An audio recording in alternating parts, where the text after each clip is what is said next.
Node एक ऐसी जगह को बोलते हैं, एक ऐसे प्लेस को बोलते हैं जहां पर इलेक्ट्रॉन के मिलने की कोई संभावना ना हो। The place at which the probability of finding the electron is 0। Place at which probability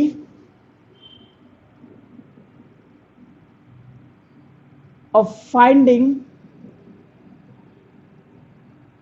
electron is 0। चलिए, अब इसके पहले एक छोटा सा सब टॉपिक लेता हूं मैं, रेडियल प्रोबेबिलिटी कर्व। ठीक है, हालांकि सिलेबस में नहीं होता जनरली, बट फिर भी बना हुआ मिलेगा आपको कई जगह पे। ये मान लीजिए कि रेडियल नोट से डील करेगा, बताता हूं। आपको याद है श्रोडिंगर की इक्वेशन में साई स्क्वायर क्या बताता था? श्रोडिंगर की इक्वेशन में साई स्क्वायर किसको रिप्रेजेंट करता था? ये बताता था probability of finding an electron. अगर मैं 1s के लिए ये कर्व खींचूं तो 1s के लिए ये कर्व ऐसा दिखा, यानी कि न्यूक्लियस के पास इलेक्ट्रॉन के मिलने की प्रोबेबिलिटी सबसे ज्यादा है और फिर धीरे धीरे धीरे धीरे ये प्रोबेबिलिटी कम हो रही है। जब ये कर्व 2s के लिए खींचा गया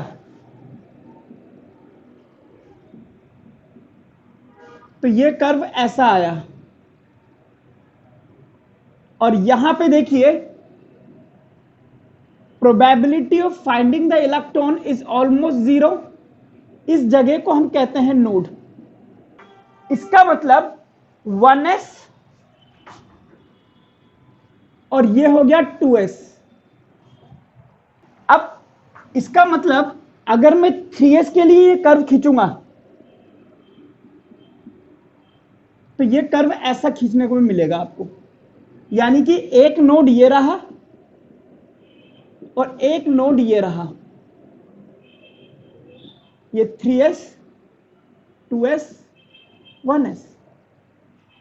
1s और 2s के बीच में इलेक्ट्रॉन के मिलने की प्रोबेबिलिटी 0 है, इसको हम बोलेंगे एक नोड। 2s और 3s के बीच में इलेक्ट्रॉन के मिलने की प्रोबेबिलिटी एक और है, ये भी आपका एक नोड है। यानी कि टोटल मिलाकर के कितने नोड हो गए? 2 नोड हो गए यहां पर, रेडियल नोड। पहले देखते जाइए सिर्फ पहली चीज। दूसरी बात, जब हम नोड की बात करते हैं तो नोड का मतलब यह होता है कि एक ऐसी जगह जहां पर इलेक्ट्रॉन के मिलने की प्रोबेबिलिटी क्या हो? 0 हो। ये नोड दो टाइप के होते हैं, पहला रेडियल नोड मतलब सर्कल की फॉर्म में, और दूसरा होता है प्लेनर नोड। प्लेनर नोड का मतलब हो गया ये पूरा का पूरा एक प्लेन है जिसको हम बोलते हैं ये XY प्लेन है, और अगर ये ऐसा हो जाए तो हम कहेंगे ये YZ प्लेन है। ठीक है, और अगर ये ऐसा हो जाए तो हम बोलेंगे XY प्लेन है। ठीक है, तो ये एक पूरा प्लेन है, और रेडियल का मतलब सर्कल। ठीक है, बनाइए इसको। रेडियल नोड या स्फेरिकल नोड है ना, अभी मैं इसी टॉपिक पे हूं। तो नोड दो टाइप के, रेडियल और प्लेनर। आपके पास जो क्वेश्चन आता है तो सिर्फ इतना आता है, कितने नोड होंगे इसमें, खत्म। कितने रेडियल नोड है, कितने प्लेनर नोड है, उसका मेरे पास फॉर्मूला भी है। फॉर्मूला चाहो तो फॉर्मूले से निकाल सकते हैं, n-l-1, और इसका होता है l। और टोटल नोड अगर निकालने हैं तो दोनों को जोड़ दो, इसको और इसको दोनों को जोड़ दो, तो ये हो जाएगा n-1। तो फॉर्मूले से बोलो तो फॉर्मूले समझा दूंगा, वरना हर एक चीज को एक्सप्लेन करके बताता हूं मैं भी, है ना। चलिए समझते हैं। बहुत ध्यान से देखना, समझोगे तो थोड़ा टफ लगेगा, फिर बाकी फिर ये इजी हो जाएगा, कोई दिक्कत नहीं है। आइए, पहले हम बात करते हैं for S subshell. S subshell के लिए नोड की बात करते हैं। अगर मैं कहता हूं बेटा ये 1s है, तो ये न्यूक्लियस है, और न्यूक्लियस के चारों ओर आपके पास ये होता है 1s। न्यूक्लियस के जस्ट चिपका हुआ ये पूरा आपका 1s है। यहां पर हर जगह इलेक्ट्रॉन मिल सकता है। एक तो ये बात। दूसरा, 1s होता है स्फेरिकल। मतलब आप ये समझ लीजिए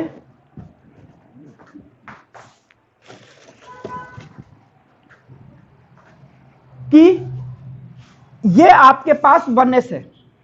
अब मैं इसमें कोई ऐसा प्लेन नहीं बना सकता जहां पर ये सॉलिड मानना, ये सॉलिड है कि यहां इलेक्ट्रॉन नहीं मिलेगा, यहां नहीं मिलेगा। ये तो चारों तरफ है, इलेक्ट्रॉन के मिलने की प्रोबेबिलिटी तो चारों तरफ है। इसके सेंटर से लेकर के यहां तक हर जगह इलेक्ट्रॉन मिलेगा, यानी कि इसके लिए रेडियल नोड है ही नहीं, और प्लेनर का तो सवाल ही नहीं होता। क्यों? क्योंकि ये 3D में आ रहा है पूरा चारों तरफ। लेकिन अगर मैं 2s बनाऊं, अब देखिएगा, तो 2s कैसे बनेगा? ये मेरे पास 1s बन गया और फिर ये बन गया मेरे पास 2s।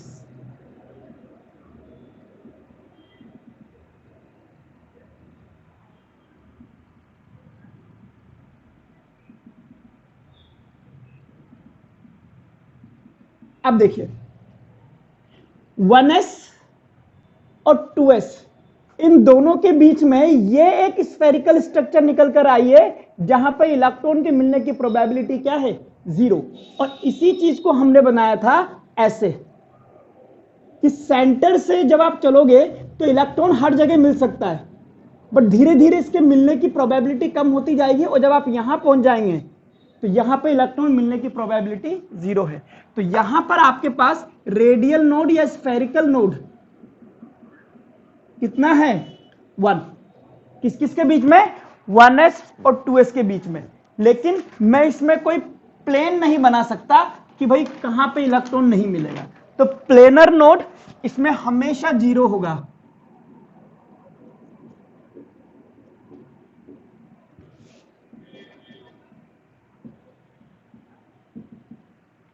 अब मैं अगर 3s के लिए बात करूं तो 3s में ये मेरे पास बन गया 1s जो बिल्कुल इसके चिपका हुआ रहेगा। ये मेरे पास 1s हो गया, फिर मेरे पास हो गया 2s,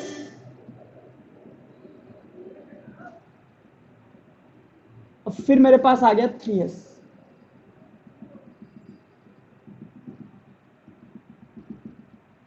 अब देखिए, एक तो ये वो जगह है जहां पे इलेक्ट्रॉन नहीं मिलेगा, और एक ये वो जगह है जहां इलेक्ट्रॉन नहीं मिलेगा। यानी कि मेरे पास रेडियल या स्फेरिकल नोड कितने हैं? 2, लेकिन प्लेनर इसमें भी 0 है। इस तरह से ये आगे भी चलता जाएगा। इसमें कोई दिक्कत है तो बोलिए। पी सबशेल, तो एक नोड मुझे यहां मिला और एक यहां मिला। ये पूरा स्फेयर की फॉर्म में होगा, इसलिए स्फेरिकल नोड। वो जगह कैसी है? स्फेरिकल। आइए, हां, रेडियल नोड में कोई दिक्कत इसमें किसी को? ठीक है, निकल गई, कोई दिक्कत नहीं इसमें। P subshell. अब पी में क्या होता है? px, py, pz। ठीक है, अब मैं बनाता हूं 2p। ये देखिए मैंने बनाया 2p।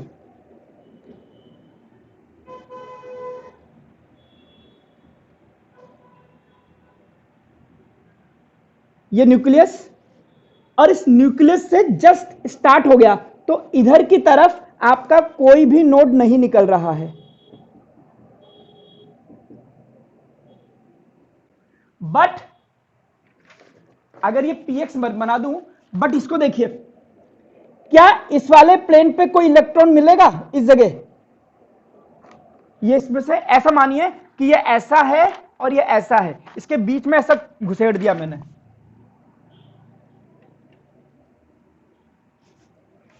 बताइए इसमें कोई इलेक्ट्रॉन मिलेगा?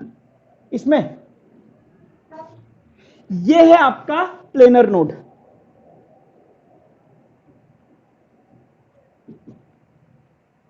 एक प्लेनर नोड मिल रहा है। अगर ये x है, अगर ये px है, तो ये प्लेनर नोड की डायरेक्शन जाएगी yz।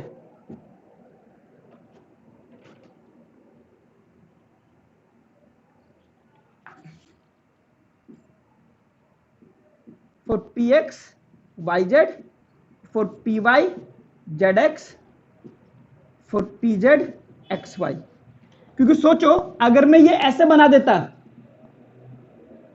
तो मेरा नोड किधर आता? इधर की तरफ, ये वाला, यानी कि एक्स जेड प्लेन। तो अगर मैं पी वाई बनाता तो मेरे को ये वाला प्लेन बनाना पड़ता जहां पे इलेक्ट्रॉन नहीं मिलेगा, दैट इज एक्स और जेड प्लेन। बट होगा एक ही।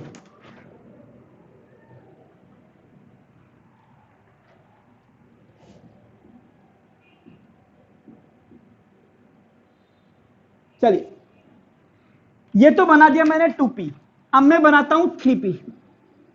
कोई मुझसे ये मत कहना कि सर 1p भी तो बनाओ, पहले शेल में p होता भी नहीं है।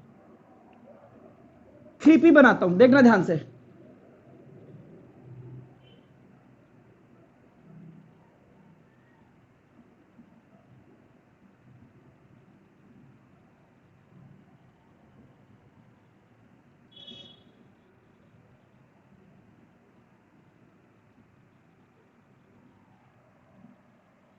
ये हो गया मेरे पास 2p और ये हो गया मेरे पास 3p। तो 2p और 3p के बीच में एक मुझे रेडियल नोड मिल गया, लेकिन प्लेनर नोड अभी भी मेरा एक ही रहेगा, ये वाला।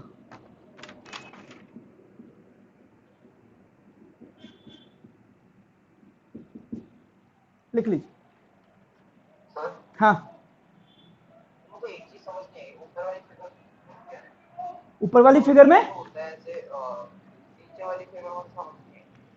कौन सी, ये वाली? क्यों? 2p क्या होता है? p ऑर्बिटल ऐसे तो बनता है, px py और pz। अब ये मेरा 2p है, तो 3p बनाऊंगा तो 2p के बाद 3p बनेगा, तो वो ऐसा बनता है। तो 2p और 3, इलेक्ट्रॉन ऐसे घूमता है ना, बताया था, इलेक्ट्रॉन ऐसे घूमता है, ऐसे ऐसे घूमता रहता है इलेक्ट्रॉन। ये न्यूक्लियस है।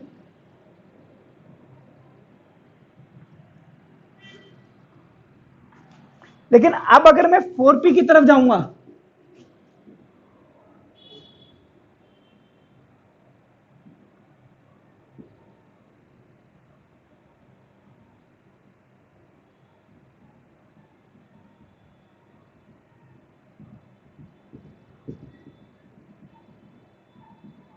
तो ये देखिए 2p 3p 4p, यहां एक नोड, यहां पर एक नोड। तो अब मेरे पास रेडियल नोड हो गए 2, बट प्लेनर अभी भी एक ही है। प्लेनर px के लिए yz, y के लिए zx और x के लिए, सॉरी z के लिए xy। हाँ, कौन सा वाला? ये वाला रेडियल नोड वो होता है कि न्यूक्लियस से अलोंग द रेडियस जाओ आप, इधर से इधर चलोगे तो इलेक्ट्रॉन मिलता ही रहेगा, कहीं कोई ऐसी जगह मिली नहीं जहां इलेक्ट्रॉन ना मिले, तो जीरो। लेकिन अब आप यहां से चलोगे तो इलेक्ट्रॉन मिलेगा मिलेगा मिलेगा, उसके बाद में इलेक्ट्रॉन के मिलने की प्रोबेबिलिटी जीरो हो गई, तो ये मिल गया मेरे पास नोड। और आगे की तरफ फिर ये हो गया। तो अलोंग द रेडियस जा रहे हो आप, अलोंग द रेडियस, तो एक जगह मिली। अब यहां पे देखो, अलोंग द रेडियस चलो, एक नोड, दूसरा नोड, तो दो नोड हो गए। फॉर डी सबशेल मैं pxy बनाता हूं,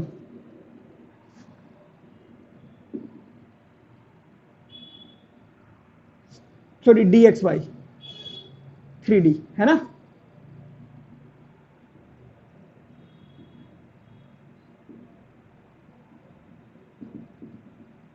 तो इलेक्ट्रॉन के मिलने की प्रोबेबिलिटी हर जगह मिलेगी यहां पर। तो रेडियल या स्फेरिकल नोड 0। अब देखिए, अब यहां पर इस जगह कोई इलेक्ट्रॉन नहीं मिलेगा। ये कौन सा प्लेन हो गया? एक्स जेड प्लेन,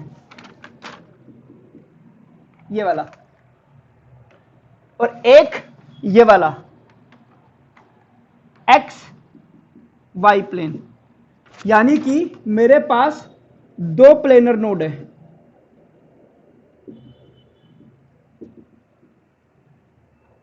अब अगर मैं इसको 4D पे जाऊं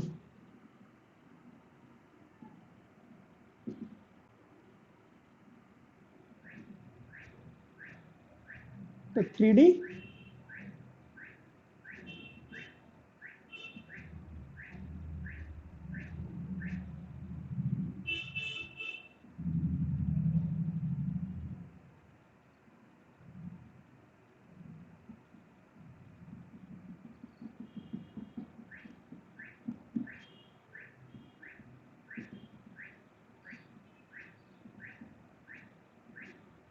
तो देखिए एक मुझे यहां पर एक स्फेरिकल नोड मिल गया 3D और 4D के बीच में,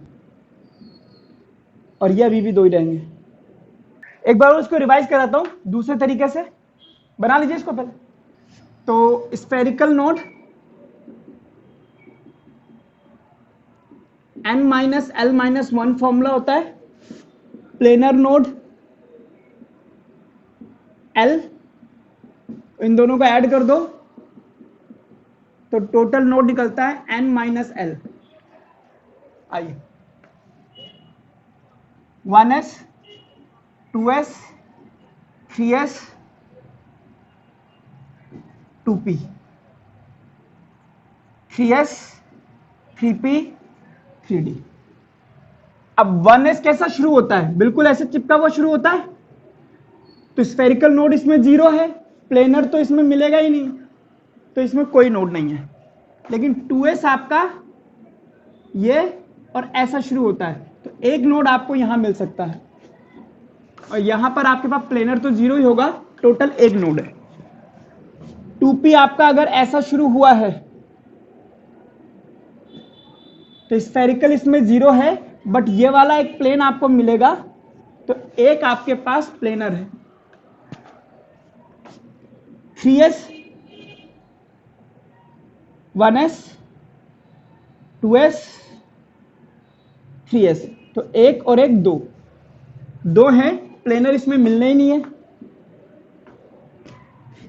3p 2p ये रहा, और ये, तो एक आपके पास स्फेरिकल नोड है, प्लेनर आपके पास ये वाला रहेगा ही सही।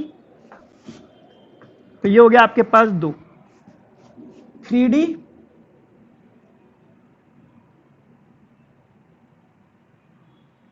0 2 2, ठीक है। अब निकालना चाहे तो n-l-1 से निकाल सकते हैं। n की वैल्यू 1, s की वैल्यू 0, l की वैल्यू 0, l की वैल्यू 1, l की वैल्यू 0, l की वैल्यू 1, l की वैल्यू 2। तो ये आपके पास होता है ना s p d f, l की वैल्यू 0 1 2 3। तो यहां से निकाल दीजिए 1 -l -1 निकल गया, और l की वैल्यू 0 होती है। अगर मैं यहां निकालने बैठूं तो n की वैल्यू 3, l की वैल्यू 0 -1 दैट इज 2। अगर मैं यहां निकालने बैठूं l की वैल्यू d के लिए 2 होती है, तो ये 2 आ ही गया। ऐसे करके आप कोई भी फॉर्मूले से भी निकाल सकते हो।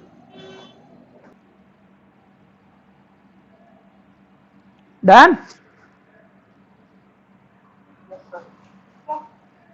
चलिए, हाँ भाई, गुनगुन, पायल, दिक्कत बताओ कोई। कनक,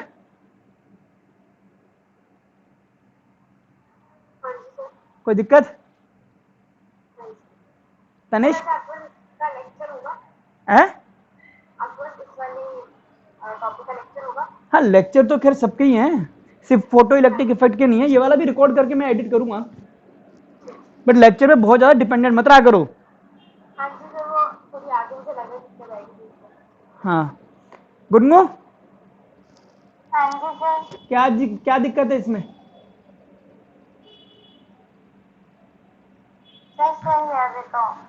लास्ट का समझ नहीं आया। कौन सा वाला? नहीं हो रहा इसको। क्या नहीं हो रहा? लेफ्ट साइड का विजिबल नहीं है तो बोल दो ना उसको। विजिबल तो विजिबल नहीं है मतलब ये तो डायग्राम बनाए हमने, पहले भी तो बनाया था, ये मैंने रिपीट कर दिए थे बस। 1s 2s 2p 3s 3p 3d ये दिख नहीं रहा क्या आपको? क्यों ब्लर है क्या? सबके ब्लर है क्या? नहीं सर, क्लियर है। Network problem. पायल आपका? हाँ तो आप लिख लो ना, ये बोल दो ना कि सर मुझे नहीं दिख रहा, आप दोबारा लिख दो, मैं लिख देता हूं। यहां लिखा है 1s 1s, ये लिखा है 2s, ये लिखा है 2p। ऐसा चुपचाप बैठोगे तो थोड़ा ना होगा, भूख लगती है तो बोलते हो ना। 3s 3p 3d। और डायग्राम की बात करूं तो 3s का पता ही आपको कि पहला वाला तो ऐसा रहता है, दूसरा वाला थोड़ा दूर होता है, तीसरा वाला और दूर होता है, तो बीच में एक एक जगह आई जाती है। तो जो नहीं आ रहा, नहीं दिख रहा, बोल दिया करो ना। दामाद बन के थोड़ा ना आओगे मेरे कि नहीं भाई साहब, जब ससुराल वाले पूछेंगे तभी हम बोलेंगे ना, हम क्यों बोल रहे हैं। हाँ भाई पायल बोलो।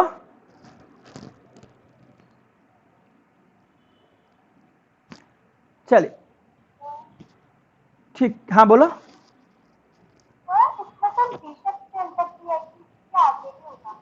क्या?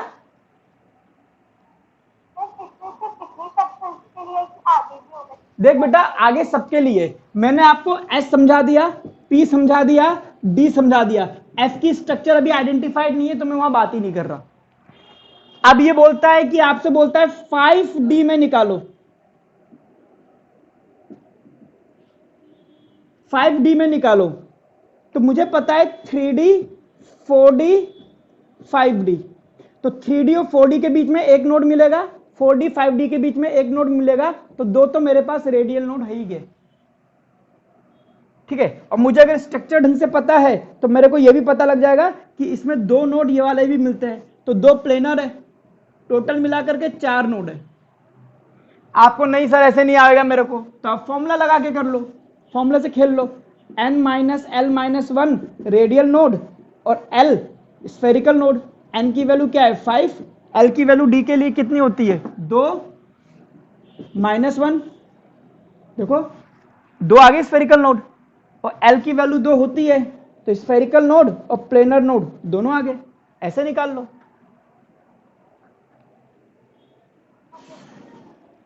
f का नहीं पूछेगा, f सिलेबस में नहीं है, मतलब सिलेबस में है बट इसकी शक्ल अभी पता नहीं है ना। अगर पूछ भी दे f का तो इन फॉर्मूले से जरूर निकाल देना।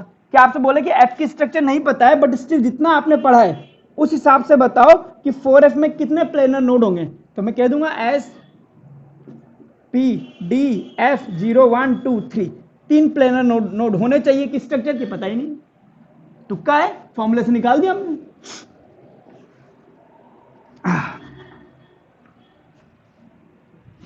आइए हाँ लिखिए, अब जो मेन मुद्दा है जिसके कारण ये सब पढ़ाया गया एटॉमिक स्ट्रक्चर, उसकी तरफ चलते हैं। लिखिए, rules for filling the electrons, rules for filling the electrons.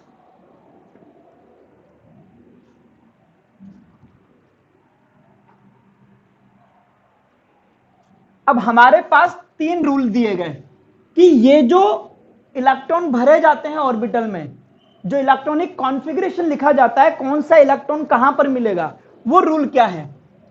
तो सबसे पहला है हमारे पास, और ये बहुत इंपॉर्टेंट है, इनकी स्टेटमेंट पूछी जाती है, मेनली तो इनकी स्टेटमेंट ही पूछी जाती है, ठीक है। पहला है अफबाउ प्रिंसिपल,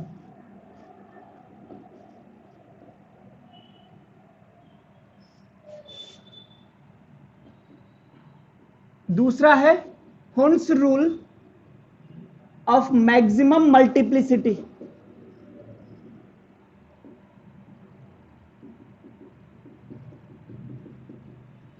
और तीसरा है पाउलीज एक्सक्लूसिव प्रिंसिपल। ये 3 रूल हमें पढ़ने हैं।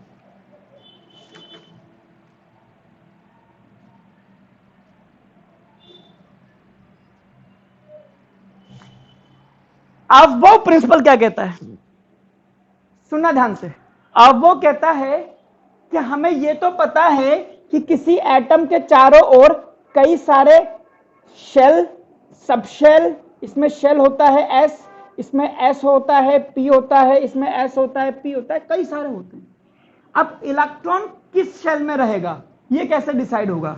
तो कहता है कि इलेक्ट्रॉन सबसे पहले उस शेल में जाना पसंद करता है, उस सबशेल में जाना पसंद करता है जिसकी एनर्जी सबसे कम है, फिर उससे ज्यादा वाली एनर्जी, फिर उससे ज्यादा वाली, फिर उससे ज्यादा वाली। तो लिखिए, orbitals of lower energy should be filled first, orbitals of lower energy should be filled first.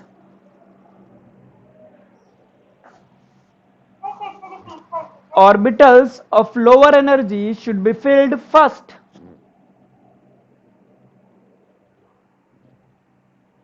चलो, अफबाउ प्रिंसिपल ने ये बोला कि उस ऑर्बिटल में इलेक्ट्रॉन पहले जाएगा जिसकी एनर्जी कम है। फिर इससे पूछा कि भाई ये बात तो सही है तुम्हारी, बट हमें कैसे पता लगेगा कि किसकी एनर्जी कम है। तो इसने आपको एक रूल दिया जिसको हम बोलते हैं N+L का रूल। कहता है जिसके लिए N+L की वैल्यू सबसे कम है उसकी एनर्जी भी सबसे कम है, जिसके लिए N+L की वैल्यू सबसे ज्यादा है उसकी लिए N+L की वैल्यू सबसे, जिसके लिए N+L की वैल्यू सबसे कम है उसकी एनर्जी भी सबसे कम है, और जिसके लिए N+L की वैल्यू ज्यादा है उसकी एनर्जी भी ज्यादा है और उसमें इलेक्ट्रॉन बाद में जाएगा। फॉर एग्जाम्पल, मैं आपसे बोलूं कि 3p और 3d किसकी एनर्जी ज्यादा है, तो आप बोलोगे n की वैल्यू 3, l की वैल्यू SPDF 0 1 2 3, LP के लिए L की वैल्यू कितनी होती है 1, D के लिए होती है 2, तो ये हो गया 4, ये हो गया 5, यानी कि 3D की एनर्जी 3p से ज्यादा होगी। लिखिए एग्जांपल नंबर 1, जिसके लिए N+L की वैल्यू ज्यादा है उसकी शेल की एनर्जी भी ज्यादा है।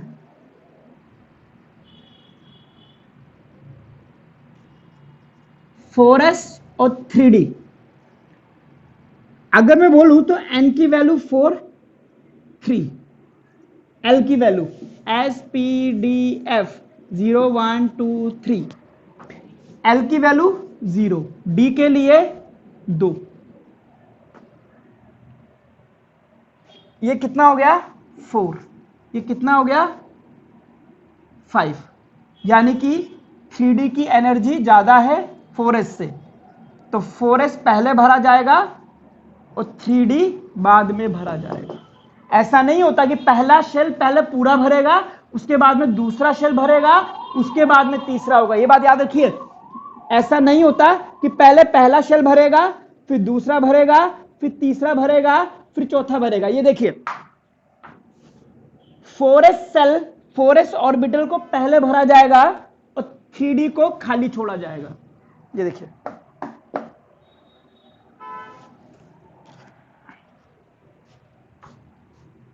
अगला एग्जांपल, तो 4s में s0 क्या 4s में s0 एल क्या होता है, ये होता है ना पढ़ने का नतीजा। एल की वैल्यू क्या होती है, एजिम्पटल क्वांटम नंबर। कैसे निकलता है, पन्ना पलट के देखना जरा। सारी कहानी सुना दी, बोला सर अकबर कौन था ये, शुरू से लेकर अब तक 17 बार रिवाइज कराया। तूने कहा कि तूने क्वेश्चन करे एनसीईआरटी के, कहां करे, करता तो ये क्वेश्चन नहीं आता। याद आई, देखा, मिला, हो गया। फिर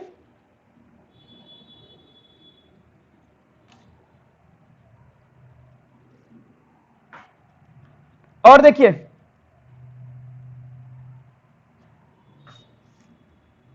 फोर एस और 3p, ध्यान से देखिएगा। n की वैल्यू 4 3, l की वैल्यू 0, इसके लिए 1, ये हो गया 4, ये भी हो गया 4। अब क्या करोगे, अब किसकी एनर्जी ज्यादा बताओगे, ये बात आप वो से पूछिए। उसने कहा कि अगर n प्लस एल की वैल्यू सेम आ जाए तो आप उसको ज्यादा एनर्जी का मानिए जिसके लिए n की वैल्यू ज्यादा है। If n plus L is same then consider n, तो हायर वैल्यू ऑफ n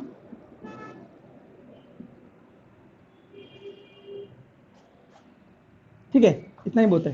तो 3p से ज्यादा एनर्जी होगी 4s की, क्योंकि 4 की वैल्यू 3 से ज्यादा होती है। तो ये था आपका अफबाउ रूल, जिसमें कि n प्लस एल रूल से जिसके लिए n प्लस एल की वैल्यू सबसे ज्यादा होती है उसकी एनर्जी भी ज्यादा होगी और वो बाद में भरा जाएगा। इसकी एनर्जी ज्यादा है, बाद में भरा जाएगा, इसकी एनर्जी ज्यादा है, बाद में भरा जाएगा।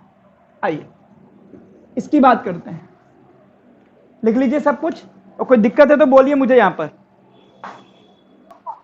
चलो फिर आगे बढ़ते हैं। होन्स रूल ऑफ मैक्सिमम मल्टीप्लिसिटी, यह कहता है कि आप इलेक्ट्रॉनों को जब आप ऑर्बिटल में भरते हो, आपने ये तो डिसाइड कर दिया कि भाई 3p में जाएगा। आपने ये डिसाइड कर दिया कि अगर इलेक्ट्रॉन 3p में जा रहा है तो 3p में तो 3 ऑर्बिटल होते हैं, एक px, py, pz।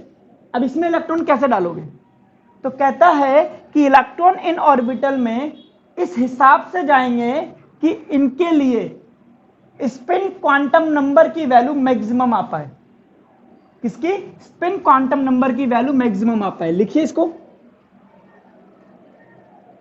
लिखिए, electrons are filled in such a way in an orbital, electrons are filled in such a way that total spin of unpaired electrons, that total spin of unpaired electrons is maximum, is maximum। ये थोड़ा technical language हो गई, एक और लिखिए इसके अलावा जो आपको समझ में आएगी।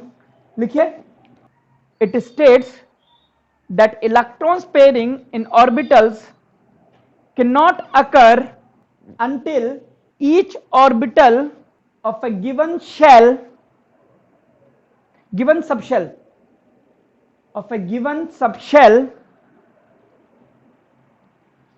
obtains one electron। ये भी थोड़ा टेक्निकल हो गया।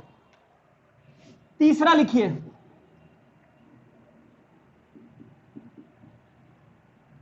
पेयरिंग, पहले अनपेयरिंग होगी,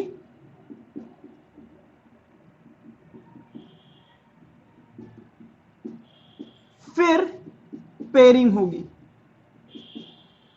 यह आपका देसी भाषा में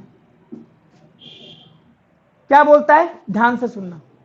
सपोज करो मैं आपसे बोलूं मेरे पास 3p ऑर्बिटल में एक इलेक्ट्रॉन भरना है, कि भर दो, मैंने भर दिया ये एक इलेक्ट्रॉन, करेक्ट।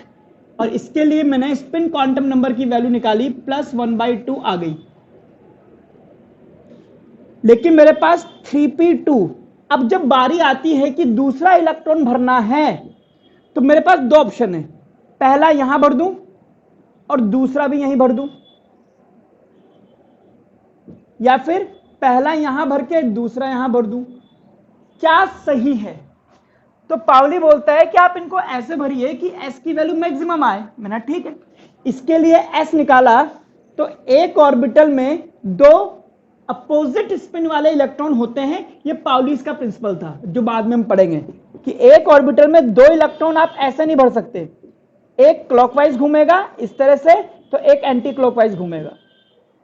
तो अगर मैं इसके लिए s की वैल्यू +12 मानूं, जो ऐसे घूम रहा है, तो जो ऐसे घूम रहा है उसके लिए वैल्यू -12 हो जाएगी और s की वैल्यू आ जाएगी 0।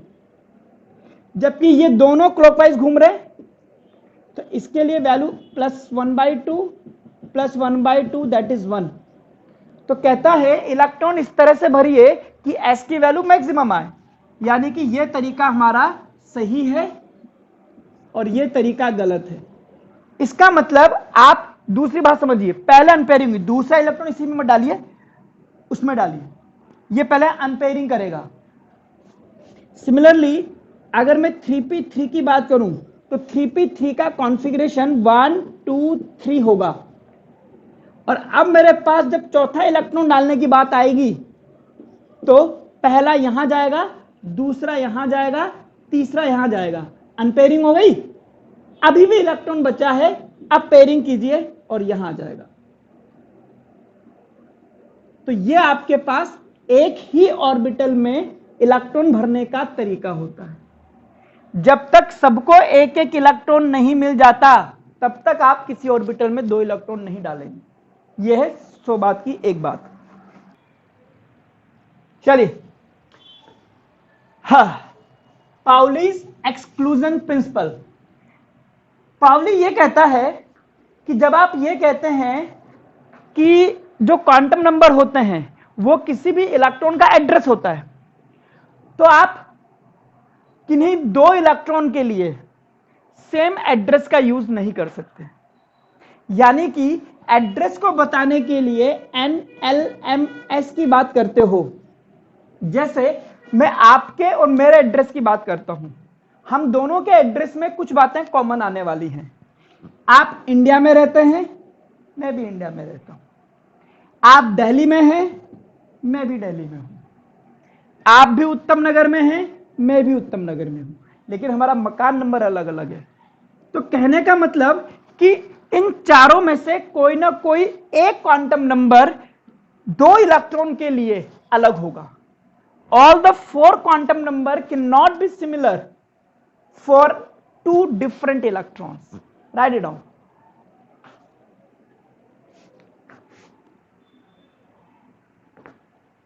लिखिए इस लाइन को, लिखिए, it states that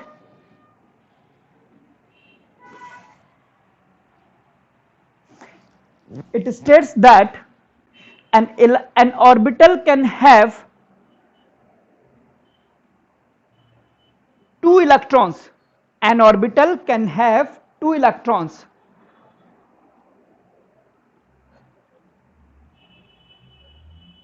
And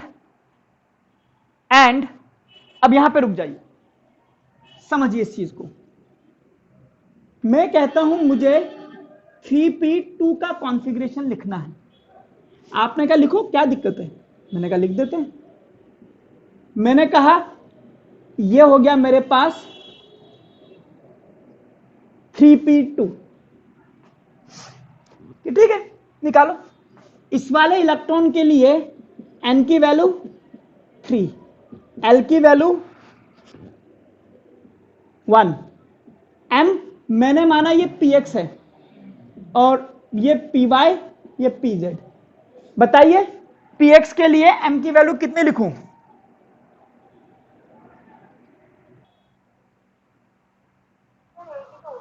कितनी होगी?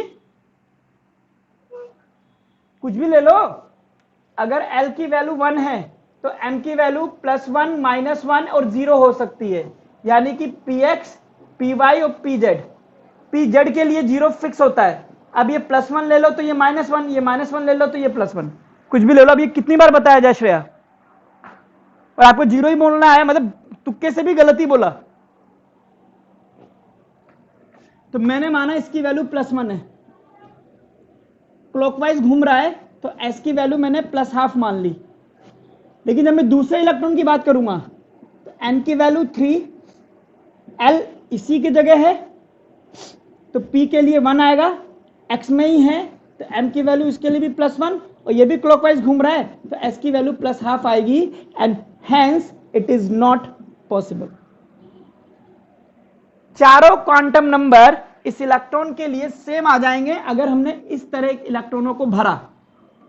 इसीलिए सही चीज ये होगी कि एक को इधर भरा जाए और एक को क्लॉकवाइज और एक को एंटी क्लॉकवाइज घुमाया जाए। इस केस में n की वैल्यू 3 आ जाएगी, l की वैल्यू 1, m की वैल्यू भी +1 आ जाएगी अगर मैं +1 मान के चल रहा हूं, और इसके लिए s अगर +½ आएगा तो इसके लिए s -½ आ जाएगा, एड्रेस अलग हो गया। इन शॉर्ट आप कह सकते हो एक ऑर्बिटल में मैक्सिमम 2 इलेक्ट्रॉन भरे जाएंगे और उन दोनों का स्पिन अलग अलग होगा, एक क्लॉकवाइज घूमेगा तो दूसरा एंटी क्लॉकवाइज घूमेगा। लिखे वहां पर एंड के आगे, and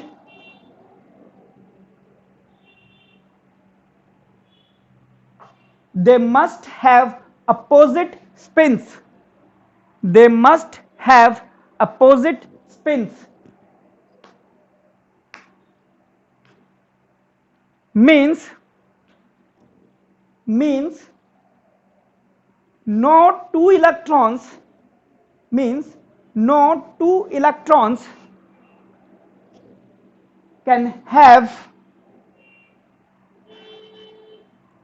the same set of all quantum numbers, the same set of all the quantum numbers.